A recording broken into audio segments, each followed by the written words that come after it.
And we have with us Jeff Lord, who is going to moderate our next topic. He also has a book. It's coming out next month. We had hoped it might be out before the leadership conference, but it's called Swamp Wars. So you can imagine how that's going to go. But we have Jeff Lord and our Hot Topics panel, and we're going to have them on in just a minute. Thank you.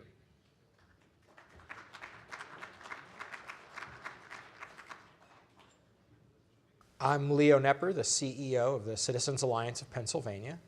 My first experience with the PA Leadership Conference was back in 2006, right after the legislative pay raise. That's actually what spurred me into getting involved in politics. Since then, the Leadership Conference has given me the opportunity to meet with national level speakers, to meet with activists from all over the state of Pennsylvania.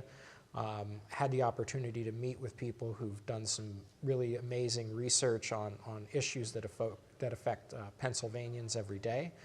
And more recently, in a professional capacity, I've been able to get up and have a conversation with people as a member of a panel or a moderator. And really, the ability to have conversations with people from really all walks of life in Pennsylvania, from really all four corners of the state, is really, it's incredible. Having those conversations with people, being able to hear how the work that I'm doing impacts them, but also how issues impact them that I wasn't even aware of. It really gives me an opportunity to learn more about what's happening all over the state, one-on-one in conversations with people. And it's an amazing experience, and I love coming back every year. So congratulations on 30 years to the PA Leadership Conference, and thank you to everyone who makes this a success every year. Well, good morning, everyone. Good morning. Thank you for coming. This panel is titled Hot Topics, and we almost had to cancel it because we couldn't think of anything to talk about. I will, first of all, I'm told that you have cards on your table if you have questions that you would like to ask our panelists at the conclusion of their presentations. Someone will be around, Danny, I'm told, will be around to collect them and bring them up to me, and I'll read them off. So without further ado, let me begin with Kim Kennedy. Kim is one of the morning hosts on It's a New Day at WFYL 1180 Radio. She's involved in program development and marketing. She has developed the digital webcast at Conversations on the Culture, in which they talk about issues that help people who want to be involved in the process to acquire the necessary skills to do activism for liberty. So without further ado, Kim. Good morning, everyone. And many of you I've gotten to know over the years, and I just have the unique privilege of doing things that I really enjoy. If you're not familiar with WFYL 1180, you really ought to go to 1180wfyl.com. It's truly a unique, that's a very overused word, but it's a very unique station that has just some marvelous programming talking about the Constitution, our history. People might think, oh, if I have trouble sleeping, I'll tune into that. I say, no, tune into it, you'll learn a lot. I've learned a lot over the years, so I strongly encourage you to do so. And over the years that I've been there, a burden began to develop as I saw all the wonderful talk going on, and it really hit me when I left CPAC in 2018, and I thought, man, we talk, but what do we do with this talk? There's some great information out there. How many people on main streets across America know about this information? And furthermore, to take it a step further, not just know about it, but what do we do with it? Practically, what do we do with the great talk and the ideas that come out of places like this and other events? And I just started talking to people and asking questions, something I love to do. So I've been able to develop a web-based, and I went with web-based because my burden is for the younger generation in particular, not discounting the 40 plus, but the younger generation. And what I'm finding is that there's a genuine interest in college-age high school students. So that's the direction we're moving in and talking to folks like that. And kids like that, and that is just starting to be developed, so I'm glad I'm in a position to develop both. And so it's, like I said, it's a privilege and a great position to be in. All right. Our next speaker is Jeremy Samek. Jeremy serves as the Senior Counsel with the Independence Law Center. Since joining the ILC, his legal efforts have focused on protecting and promoting First Amendment rights, protecting human life, strengthening the family, and the elimination of human trafficking. He believes that religious liberty is the cornerstone of all freedoms. And one other thing I would like to mention, Jeremy was also a staff sergeant in the United States Air Force Reserve, working in the air transportation logistics field. In 2005, he was deployed to Kuwait in support of Operation Iraqi Freedom, and in 2006, he was deployed to Kyrgyzstan in support of Operation Enduring Freedom. So without further ado, Jeremy. Thank you, thank you. Yeah, my name is Jeremy Samek. I'm an attorney with the Pennsylvania Family Institute, and what we work to do is to protect life at all stages, promote marriage in the family, and preserve religious liberty and free speech. And I think if you pay attention at all to what's going on in college campuses today, you would agree with me that there's a crisis when it comes to the idea of free speech. It's something that I grew up just thinking was a given. I just assumed that everybody agreed with it, right, left. It didn't matter what side of the political spectrum you sat on. But if you pay attention today, I think you realize that there's a problem there where some people don't really support free speech as much as they used to, perhaps. Where does that start? One of the areas that I practice in particularly is with public schools in Pennsylvania. And I want to tell you just 3 quick stories about 3 cases that I just did this year. And we can kind of see this free speech crisis is starting at younger and younger ages. So the first one is a school district that was around the Johnstown area. A little girl who was about in 2nd or 3rd grade brought in Halloween candy during a Halloween party. And on the candy that they were handing out to classmates, she had a little poem that had John 3:16, for God so loved the world that he gave his only son, integrated into the poem. She wanted to hand this out to her friends. This is something that she and her parents do at their own home. The teacher saw this, confiscated all the candy, brought it to the principal's office. And they talked, and they said, well, surely you can't hand this out, because today we kind of have this problem where people think that religion in schools has to be treated like it's asbestos, right? What do you do if you see asbestos in a school? Well, you put up the plastic, you cordon it off, you bring in the hazmat team, and you get rid of it, right? That's how they treat religion. So they called the parent and they said, they can't pass this out. We were able to get involved, and legally we were able to resolve that problem. The good news in that case is the solicitor for the school district, this isn't the good news, but the good news is coming, he called other superintendents of school districts that he represented and asked them, what would you do in this situation? Do you think they should be able to pass this out or not? And without fail, everyone that he called said, no, they shouldn't be able to do that. So we wrote the letter explaining what the law is and what they're required to do. And so after he received that, he said, I really appreciate this, because now I can send this out to all of my other school districts too, to make sure that they're doing the right thing. Fast forward to February of this year, we had another school district up in the Erie area, Valentine's Day party. A little kid brought in Valentines that they handmade in the shape of a heart. It said, roses are red, violets are blue. Someone loves you, here's a clue, John 3:16. Okay? So the teacher, again, like clockwork, confiscated it, brought it to the principal. The principal said, you can't do this. Principal called the mom and said, Mom, you can't hand out something that has a religious reference on it. This is a public school, right? It's like asbestos. So here's what I'll do for you. I'll cut off the bottom, and then they can hand it out. And she said, that's going to be weird because it's heart-shaped. It's not going to look like a heart anymore.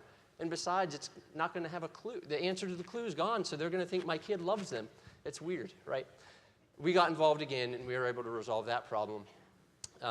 Another case just here locally, Mechanicsburg School District, the Bible Club, in the beginning of the year wanted to put up a poster that had a Bible verse on the bottom of the poster announcing when their club meetings were.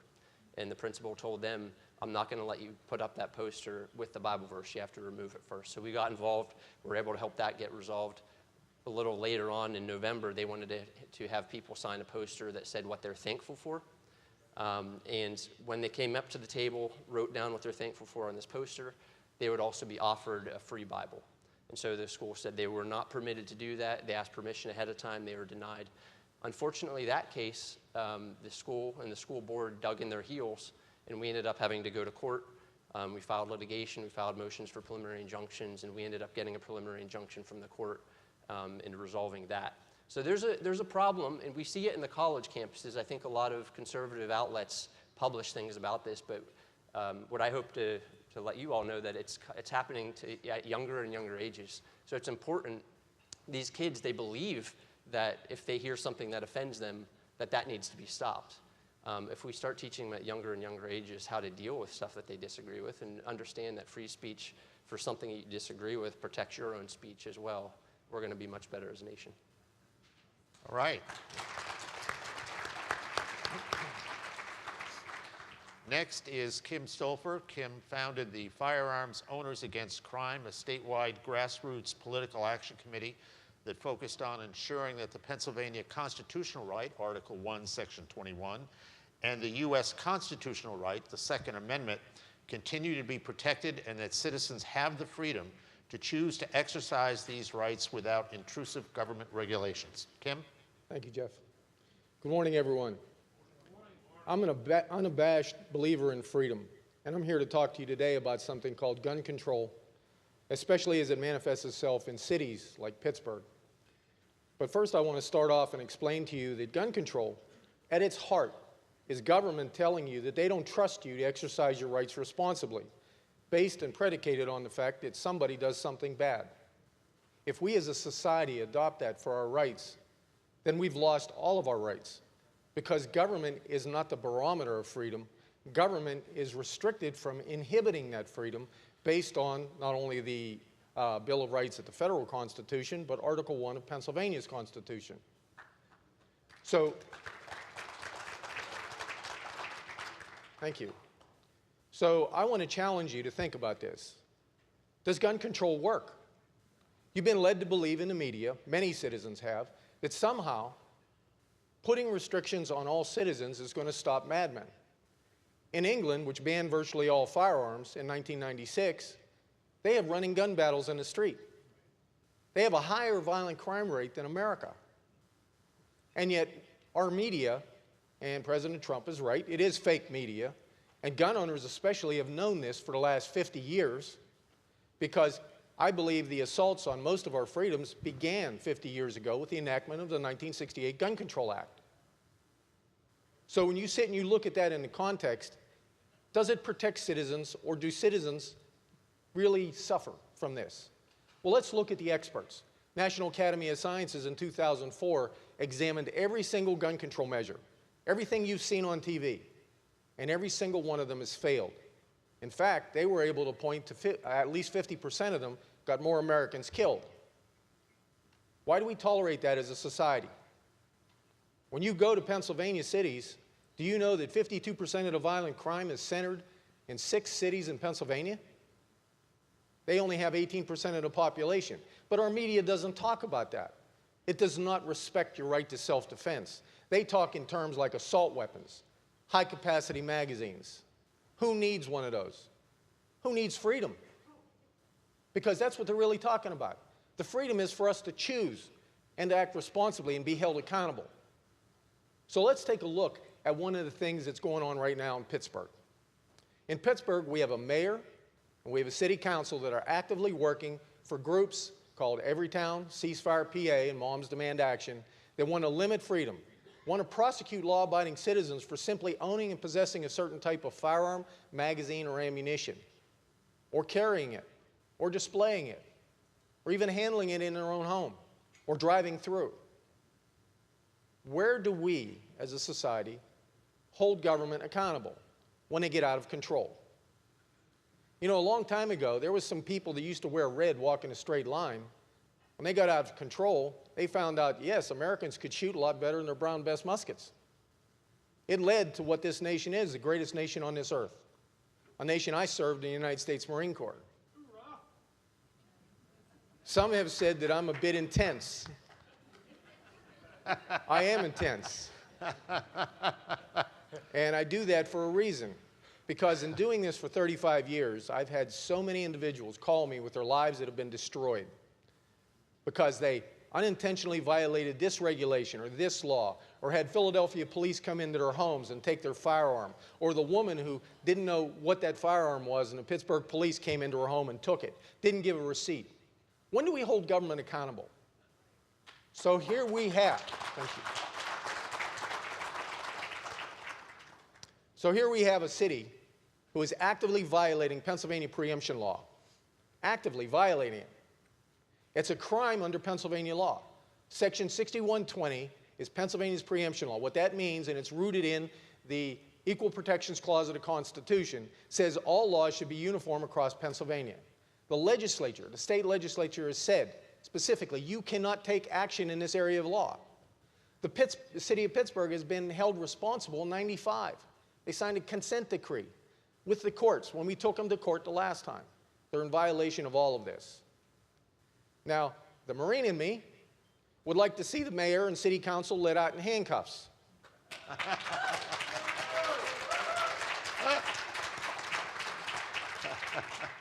Believe it or not, we have a district attorney who's decided that, yes, it is unlawful. Stephen Zapala did that, and I nearly fell off my chair. But we are going to take the city of Pittsburgh to court. We are going to hold them accountable. We have citizens ready to file criminal complaints, private criminal complaints, to make sure that the DA is put in a position he'd better take action. But at the heart of all of this is whether or not we care as a society. And I can promise you, we're going to continue fighting this. We just hope you understand and can respect the fact that these are your rights, ladies and gentlemen. Nobody has a right to take it from you. And I'll be damned if I'm going to let them do it. Thank you.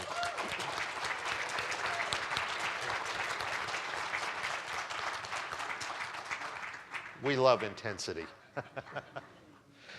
Our next speaker is State Representative Daryl Metcalfe from Butler County, who is serving his 11th term in office and his first session protecting the health, wealth, and safety of state taxpayers and job creators as the Republican majority chair of the House Environmental Resources and Energy Committee. And I should also point out, Representative Metcalfe is himself a U.S. Army veteran.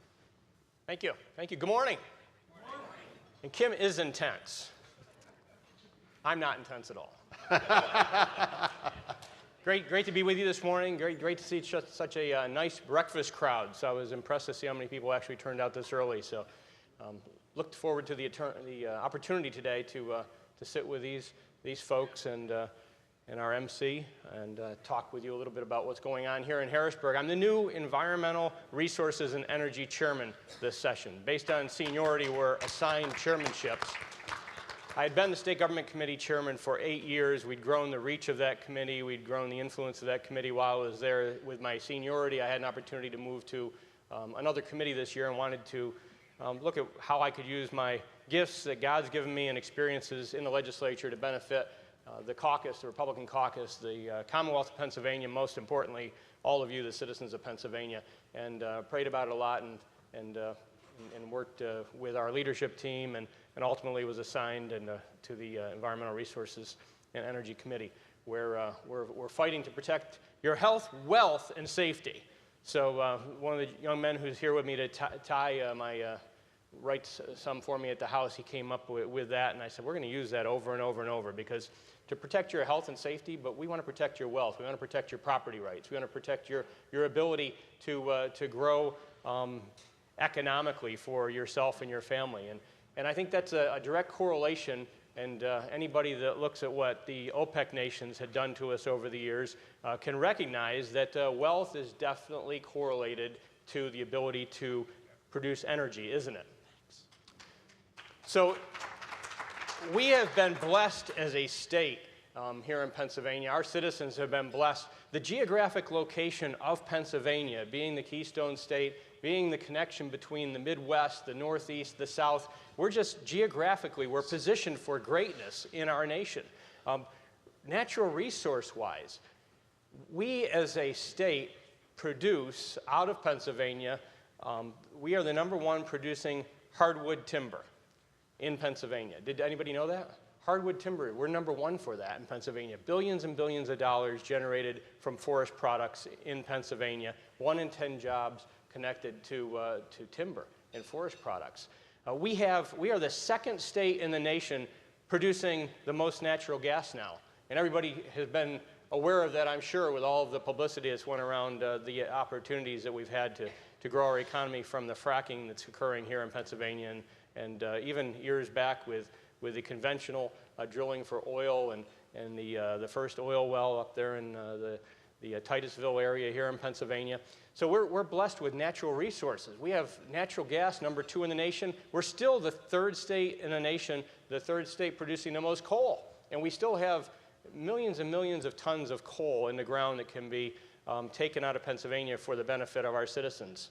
So being number 1 in hardwood timber, being number 2 in natural gas production, being number 3 in coal production, and what do we have in Pennsylvania that other states don't have? We have a port where we can ship out into the Atlantic and internationally, right? We have access to the Great Lakes through Erie. We have navigable waters, which, wow, trying to find out what's the extent of our navigable waters, we can't get an answer from our executive branch on how many miles of navigable waters we have, because of course some people want to say that your pond on your farm is a navigable water, and even though it's not. So when you look at the rivers that are running through Pennsylvania and the fresh water that we have access to, we are blessed as a state, aren't we?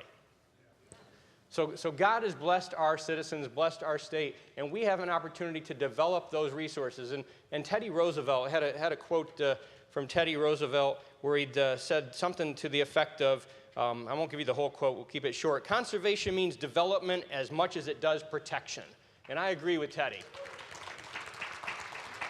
We need to be good stewards of our environment, and we have an opportunity in Pennsylvania to develop our natural resources in a way that helps to create more wealth for our state, for our nation, to create more national security. And that's the direction that we've been moving. But we have a lot of obstructionists that are out there trying to stop our citizens' ability to pursue the American dream in Pennsylvania, don't we?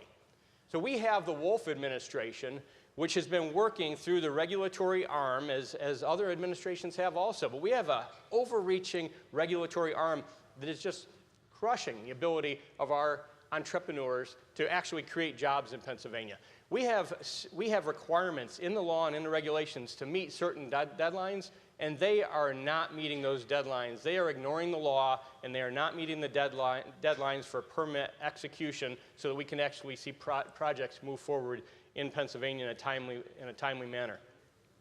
We have before us, I'm a member of the EQB board now, the Environmental Quality Board. I've been appointed to that as a result of my chairmanship. And we will have a petition coming before us that's been put forward by many leftist groups to try and force Pennsylvania into a cap and tax. I mean, cap and trade. No, I really meant cap and tax. A cap and tax plan, such as New York, California has done, something like they wanted with the Copenhagen Treaty, and like they've tried to do with the Paris Agreement. We have these leftist organizations that are proposing this petition. They submitted it to the Department of Environmental Protection, and they are arguing in this petition that that the executive branch, that the bureaucracy, the EQB, ultimately should protect the Constitution by violating the Constitution and imposing a new tax on all of you that you'll pay of $1.5 to $2 billion through this cap and tax program. We have that petition coming before us in our April meeting, it appears now. They've canceled the last 3 months of meetings, so we expect that petition to be before the EQB board week after next, which I'll be making arguments against that at that meeting. We have another initiative that the governor has put us into that's an 12-state initiative, including D.C. on top of it, Transportation and Climate Initiative. So they want to stop you from being able to drive your vehicles as you currently do by imposing yet more fees and taxes through another plan. Was anybody aware of that, the Transportation and Climate Initiative? Was anybody aware of the petition that's coming before the EQB board? This petition has the potential to shut down our ability to produce energy as the second most natural gas producing state in the nation. We are moving forward as a nation together, and Pennsylvania is a big part of that, as the president had recognized in his State of the Union. Being a state that has so much in the way of natural gas opportunities, we have the ability to help our nation be energy independent. I mean, the Pennsylvania Chamber Pennsylvania Manufacturers Association and some other groups put together a report that they brought before my committee and presented. We had Kevin Sunday there presenting it from the chamber. And in that report, they talk about having an energy-enabled economy. Who wants an energy-enabled economy? I do. Do you? Yeah. Well, right now we do, but we have people trying to stop that. Wolf and his allies, through these leftist organizations, are trying to stop our energy-enabled economy. And we are going to be fighting on your behalf to stop them from stopping you.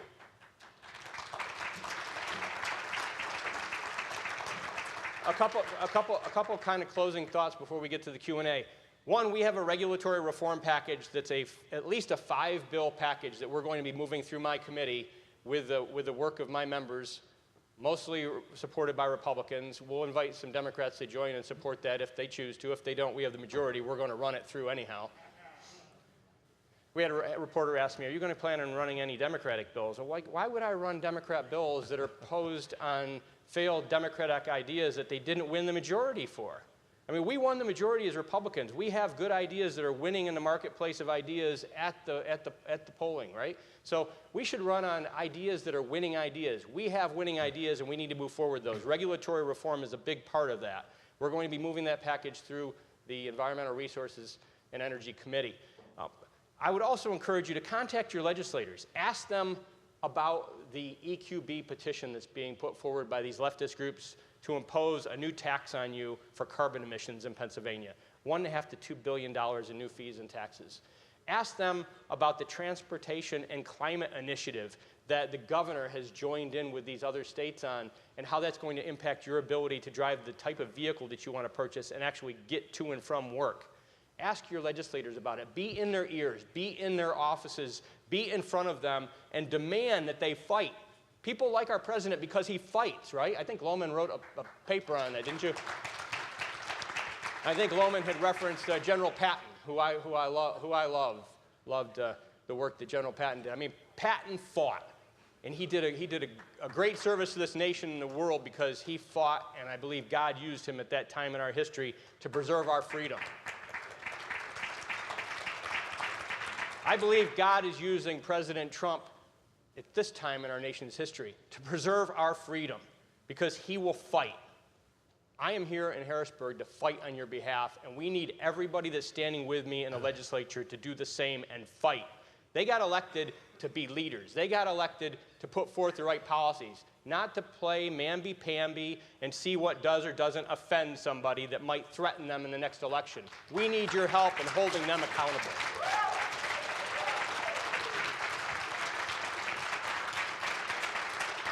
Thank you. Thank you very much, Representative. You know, this is about a fight for freedom. If you heard Kay James yesterday, she's written up in the Wall Street Journal this morning, not by our friend Kim Strassel either, by the editorial board.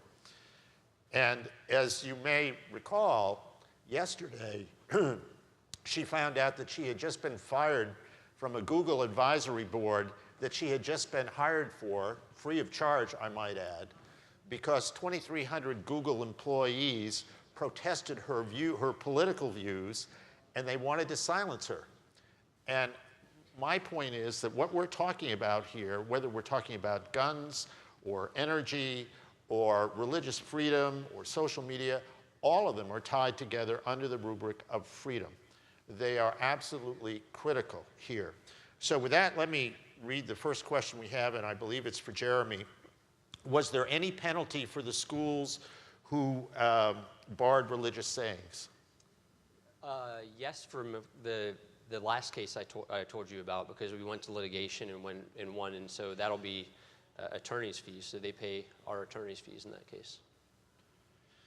And Kim Stolfer, what happens when there are Pennsylvania ruling against your suit against the Pittsburgh gun law? Pennsylvania courts rule against our lawsuit. Yeah. Well, every community in a preemption case since 1995 with the Ortiz decision has lost. We've sued numerous communities as an organization, Firearms Owners Against Crime. Every suit we've brought, they've lost. So we expect to win. And if we don't win going up through the courts, which the makeup of the Pennsylvania Supreme Court might be considered somewhat left-leaning, We are prepared to fight as much as possible because our whole organization are all volunteers, but we're not going to let it go. All right. Yeah. Go ahead. Just to add to Kim's, we have a problem in Pennsylvania in the Pennsylvania Supreme Court. And you might have read about part of the problem, Johnny Dock out of Philadelphia with the indictments, his brother who he helped get elected, who's one of the Supreme Court judges who we ought to be impeaching, along with another Supreme Court judge, Wecht. When they went after our congressional maps, we should have immediately impeached those judges last year. And our leadership failed. Our leadership failed to help us bring that forth. We had a resolution that Chris Dush offered, and several of us co-sponsored that. We should have been impeaching those judges who violated the Constitution. We needed to meet pure political play with pure political power, and we did not do that to support the Constitution. And with this case, these people are activists. I mean, every decision, like Kim said, has went in favor of the citizens' right to bear arms and in favor of the laws that we passed as a legislature. But that doesn't mean that this court won't be as arrogant and brazen with that law as they were with the Constitution in regards to redistricting. So we need you to stand up once again and tell your legislators, like, maybe impeachment is a scary word now since Bill Clinton's days, and what is. But it's there. It's a tool. We need to use that tool as a legislature to regain the power of the people.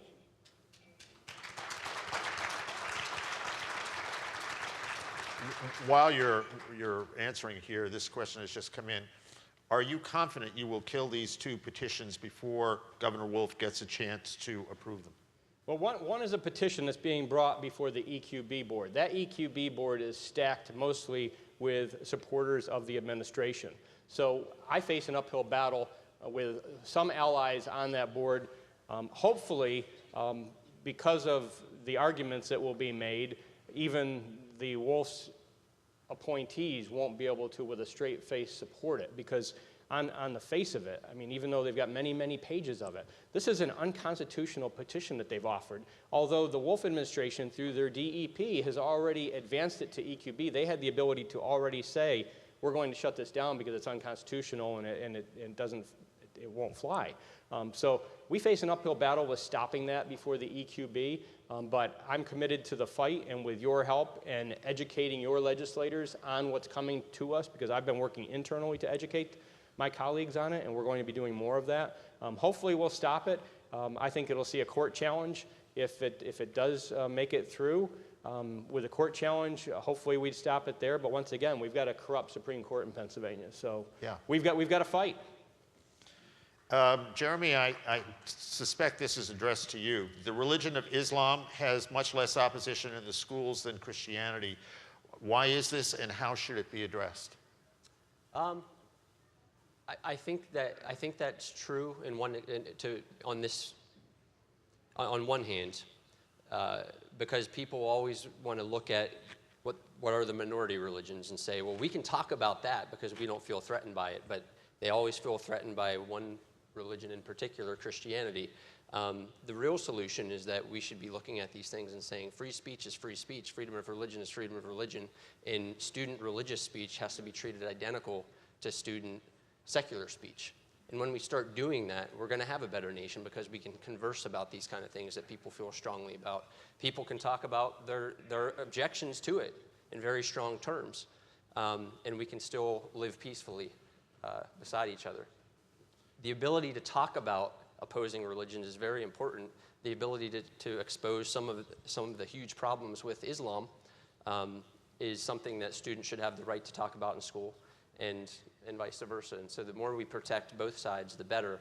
But teachers imposing that on students is a different story, and we do see that sometimes where they're teaching or having students recite Islamic practices, things that they would never do for other religious beliefs, and so that's a huge problem.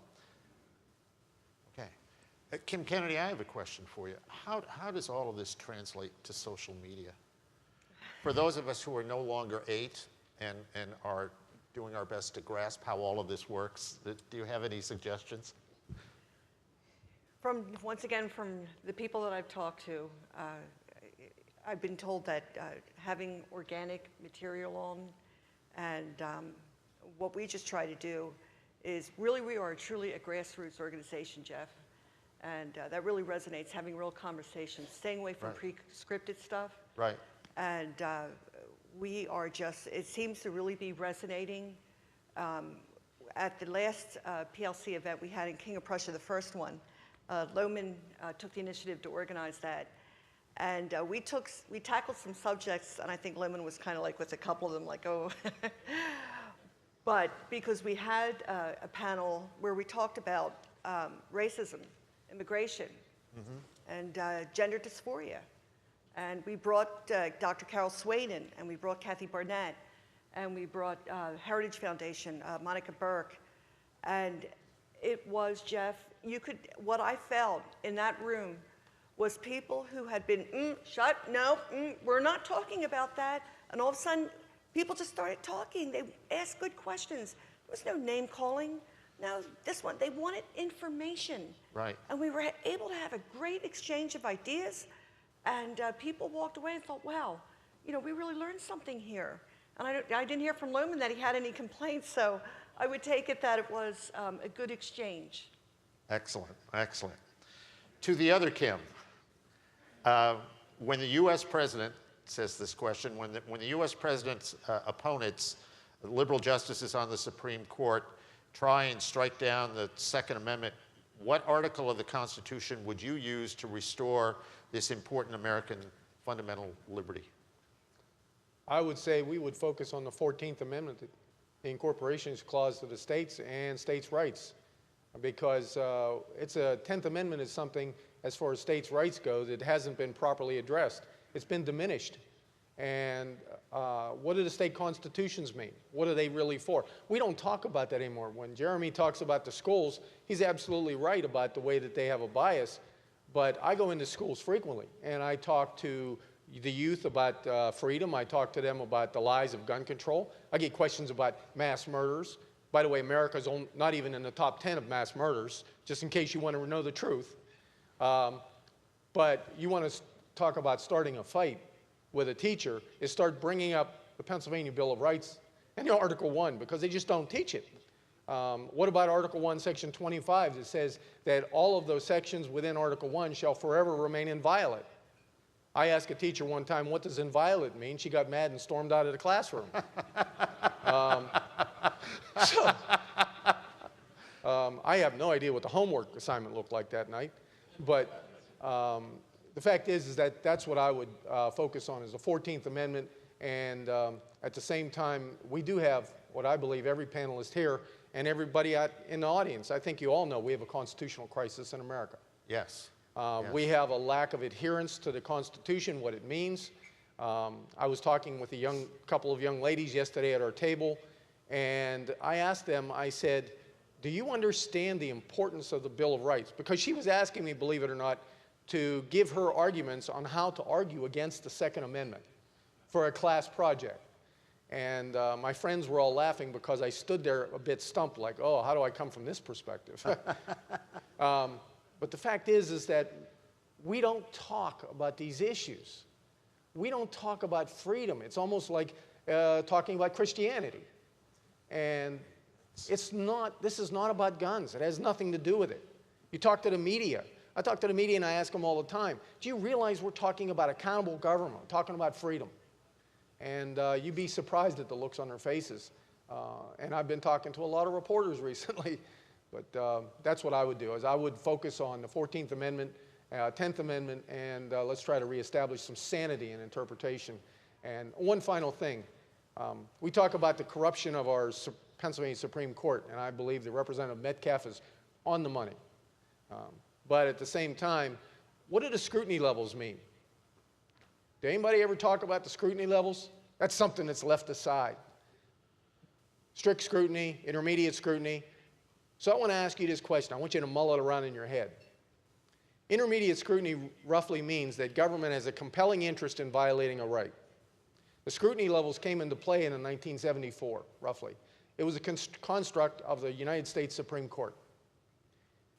It wasn't in the original Constitution. How do we take rights and put a scrutiny test to empower government? Because that's what it did. So intermediate scrutiny is the way the Second Amendment has been looked at. First Amendment is basically strict scrutiny, which means the words mean what they say. So under intermediate scrutiny, I want you to think about this concept. How can our government have a compelling interest in disarming its citizens when they take no accountability for the protection of those very same citizens? Not a single court case has ever established that the government has any responsibility to protect citizens, and yet that very same government seeks to disarm us. That's intermediate scrutiny. That's the lie of what goes on in the U.S. Supreme Court regarding the Second Amendment. Thank you.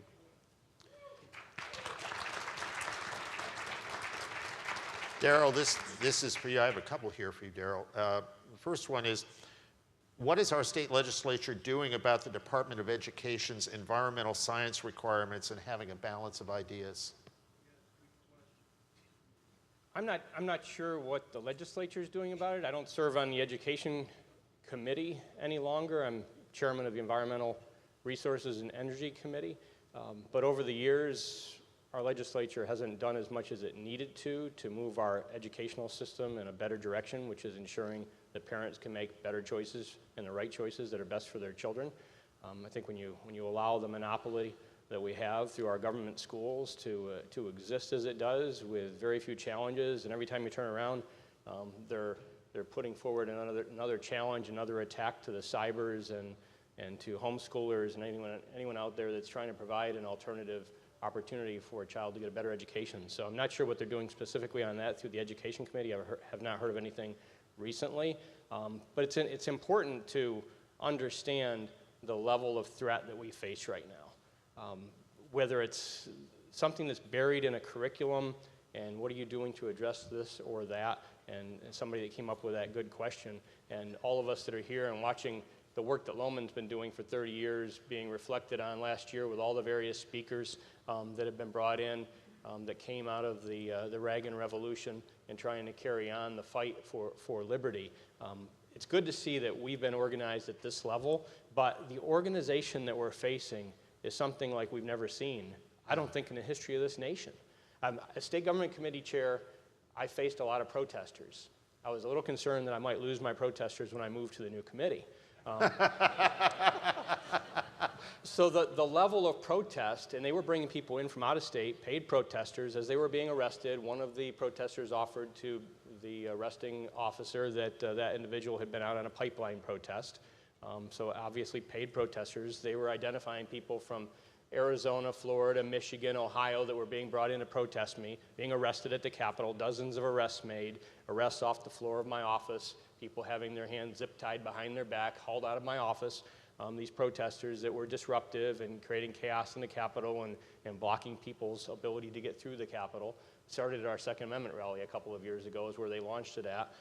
Moving to my new committee, I had Gregory Whitestone, who we heard from here at breakfast, and Greg came in to present to my committee in an informational way on his book and debunking some of these myths that are out there on the climate change debate right now. And we had protesters in the audience dressed up like leprechauns, unicorns. I think there was even a Tinkerbell. The wings were kind of cool, but then there was a guy with like a little fake dinosaur sitting on his shoulder. He got offended when I asked him if it was a dinosaur. But I mean, we have new types of protesters, but they were there, dressed up, organized. You don't know how they could be taken seriously acting like that on an argument that has such a huge economic impact to our citizens and can be so detrimental to our future as a nation. You don't understand how they think they could be taken seriously, but they're just part of the opposition. And as Kim talked about with the social media opportunities and not being scripted, well, there's a lot of scripting going on. Just after I had Greg come in and talk to us at the informational meeting, there's already been a right to know request submitted against me to find out if I paid him to bring him in.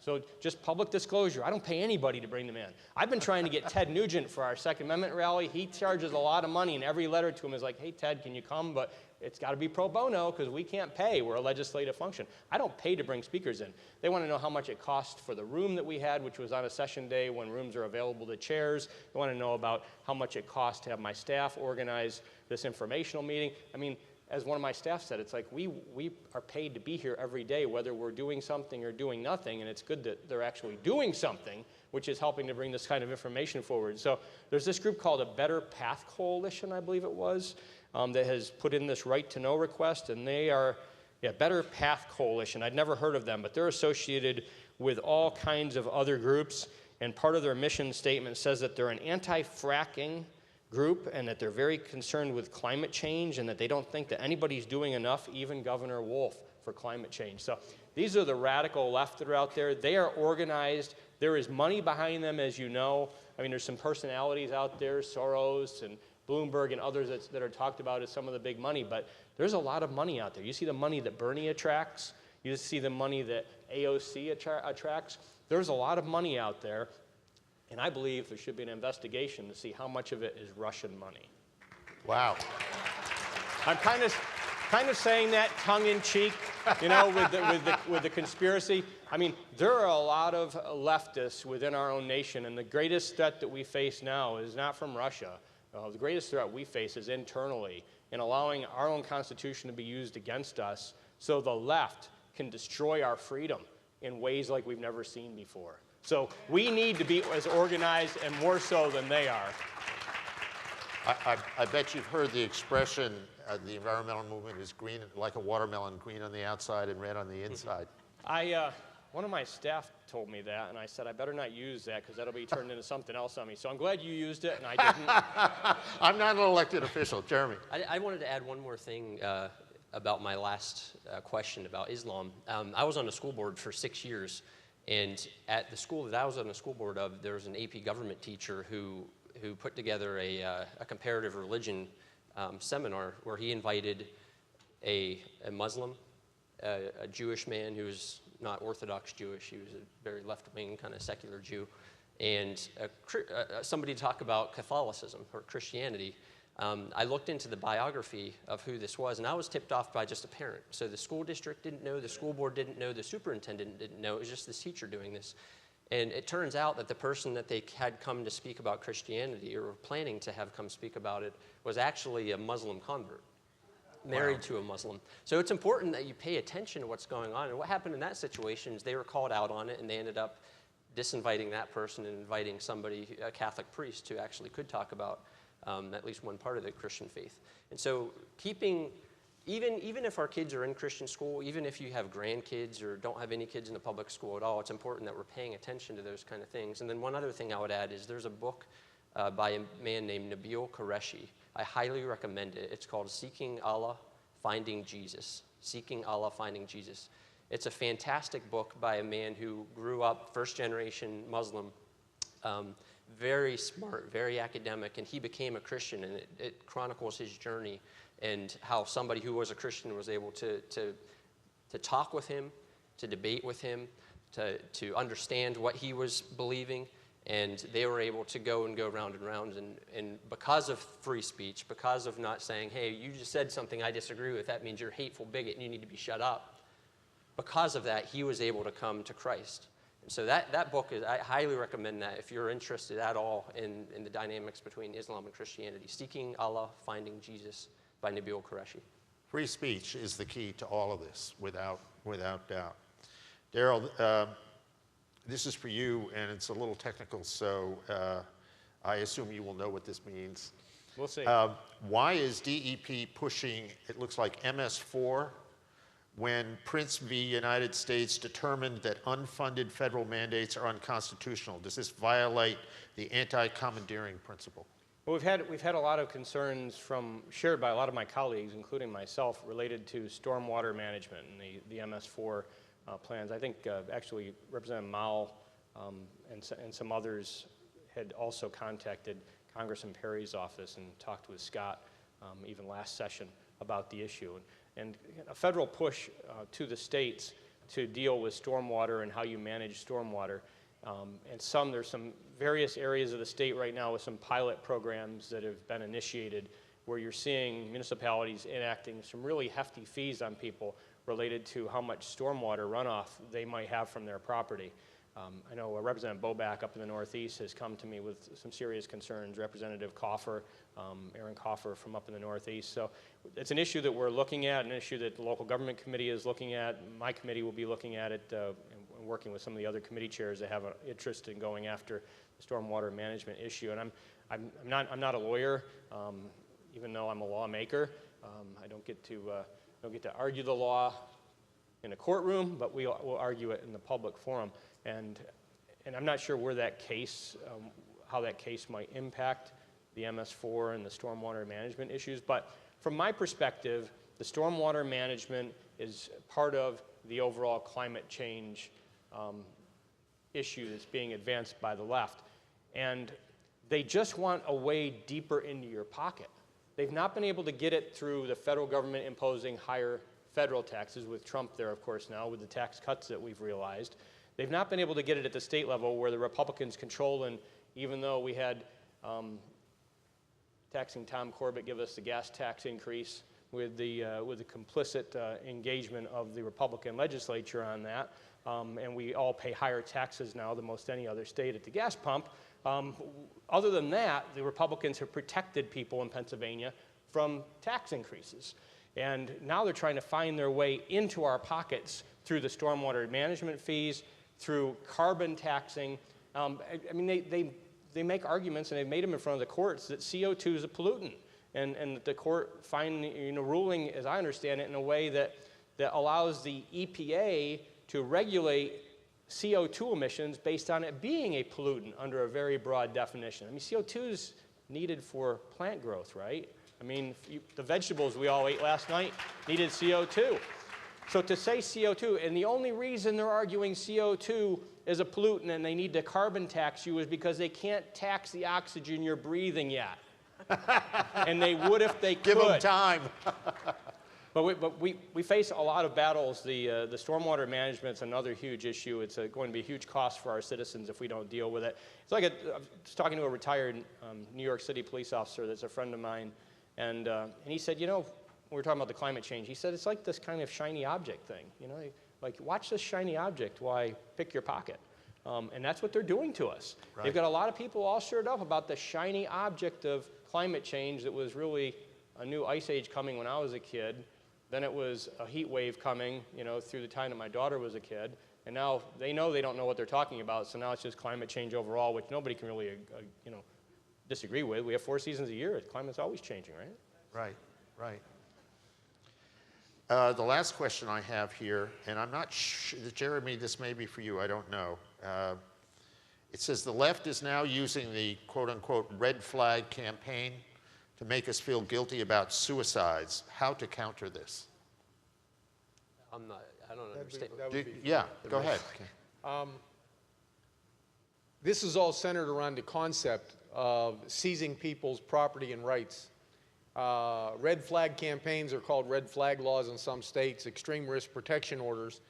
And I think somebody must have eaten some Mexican and had a problem in the lavatory and drew this up on some toilet paper, in my opinion. But the concept is confiscatory. What they're trying to say is that government can take away your rights based on an unfounded accusation in a hearing that was ex parte, meaning you didn't get the chance to participate.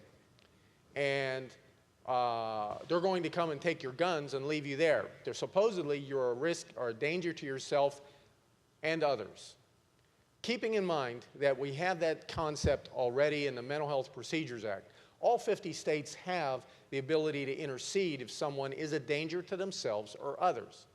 This was drawn up by anti-gun groups to seize firearms and leave the individual who is a danger to himself or others, or herself or others, there. Still on the street. Do nothing to help your fellow man. If a person's a danger, why would you just take their firearms and leave them with their car, gasoline, knives? In England, by the way, they want to put GPS locators in knives. That's how stupid they've got. I'm not making it up, really. So what they're pushing here is a concept of confiscating your freedoms based on a prejudice and a bias that it makes us safer. In Pennsylvania currently, we have 3 bills filed. One is Senate Bill 90 by Senator Killian, a Republican, I might add. at least maybe in name only. At the same time, we have a House bill by Representative Todd Stevens. It just came out yesterday, and we are going to oppose that. I recommend that you do that because we need to help people, if they're a danger to themselves or others, get them treatment, because once you get run through the Mental Health Procedures Act in Pennsylvania, you lose your right to bear arms unless you appeal it. So red flag laws are nothing more than socialist confiscation schemes, and extreme risk protection orders are the same thing, just relabeled. And we won't support it, and if you do, the right to bear arms and your right to self-defense is out the window based on simple accusations. Some significant other, a dating partner you had, can go into the court and nail your rights to the wall. Okay. Well, on that note, thank you very much, everybody on the panel, and thank you for your questions. Thank you. That was great. Thanks, Tim.